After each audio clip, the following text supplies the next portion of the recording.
आज हमने आपसे पूछा क्या मंत्रियों के दौरे से सही फीडबैक मिल पाएगा और आपका जवाब मिला। जवाब के मुताबिक 35% लोग मानते हैं कि सही फीडबैक पहुंच पाएगा, जबकि 65% दर्शकों की राय है कि ऐसा मुमकिन नहीं है। ऐसा जनता सोच रही है। मनीष पारीक साहब, मैं आऊँगा। सबसे पहले गोदा साहब आपका ही रुख करता हूँ। ये जो जनता की राय आई है, इसके बाद बीजेपी के लिए तो अलार्मिंग सिचुएशन है, लेकिन इसका कारगर उपाय क्या होगा?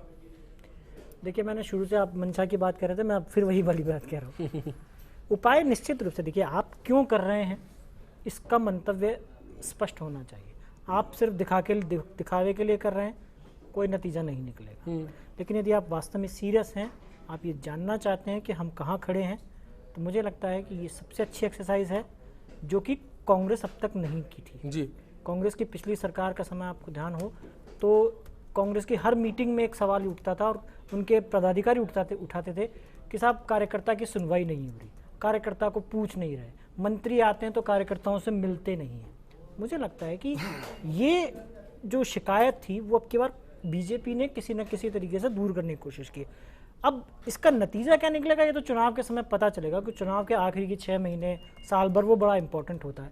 लेकिन कार्यकर्ता के सामने कम से कम ये शिकायत नहीं आएगी कि हमें सुना नहीं गया 3 साल में, 2.5 साल में। अब इस फीडबैक का आप कितना फ़ायदा उठा पाते हैं ये सरकार पर डिपेंड करेगा।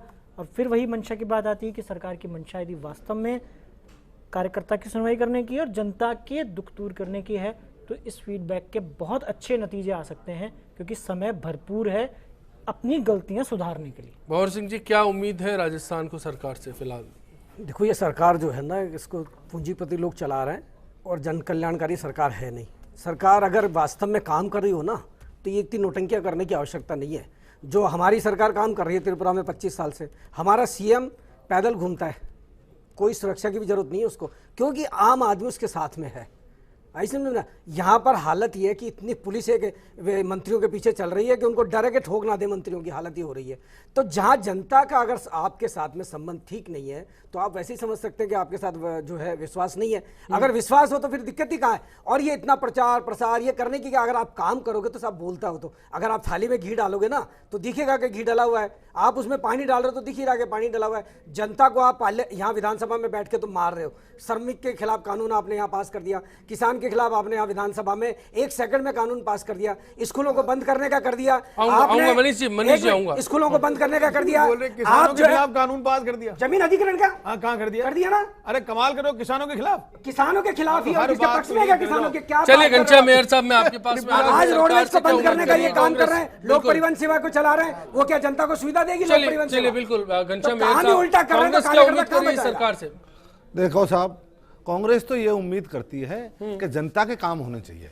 कांग्रेस इनका कोई विरोध नहीं कर रही। कांग्रेस तो एक जनता की जो भावना है उसको यहाँ व्यक्त करती है, हाउस में व्यक्त करती है। और आज मैं तो सरकार को ये सलाह देता हूँ कि आज किसान है, मजदूर है, 2.5 साल से जिन लोगों को आपने यातनाएं दी है, किसानों के साथ बड़ा धोखा किया है, उन योजनाओं को दोबारा से चालू किया जाए।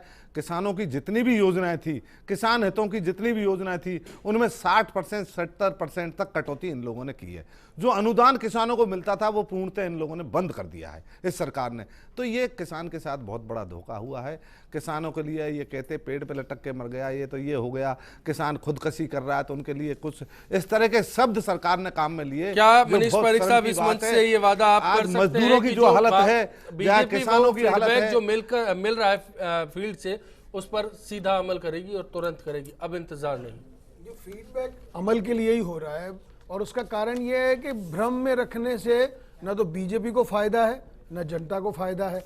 चुनाव में विचारधारा की विजय होती है, ऐसा नहीं काम की विकास की विजय होती है, कार्यकर्ताओं की विजय होती है। ये सब संतुष्ट रहेंगे तो बीजेपी जीतेगी, ये नहीं रहेंगे तो नहीं जीतेगी। इसलिए अब कोई ये भ्रम में रखना, खुद को भ्रम में रखना, ये कभी संभव नहीं है। जो इन्होंने व्यक्तिगत विषय रखे हैं वो अलग बात है, लेकिन त्रिपुरा से राजस्थान की तुलना कर रहे हैं। अब इसके बाद वो दूसरी बात जो जन नेता हो तो आपको जरूरत कहाँ? अब देखो, अब कोई गलतियां इतनी कर दी वो सुधर ही नहीं। जनता का आपका अगर संवाद है तो इतने हालात खराब हो गए। चलिए हम उम्मीद करेंगे कि जो तस्वीर आएगी उसमें कुछ बेहतर होगा। फीडबैक कार्यक्रम जारी है और इस फीडबैक कार्यक्रम पे अमल होगा। आप सभी का बहुत बहुत शुक्रिया। आज बिग फाइट लाइव में इतना ही। यही उम्मीद करेंगे कि आने वाला दिन सबके लिए आज से बेहतर साबित हो।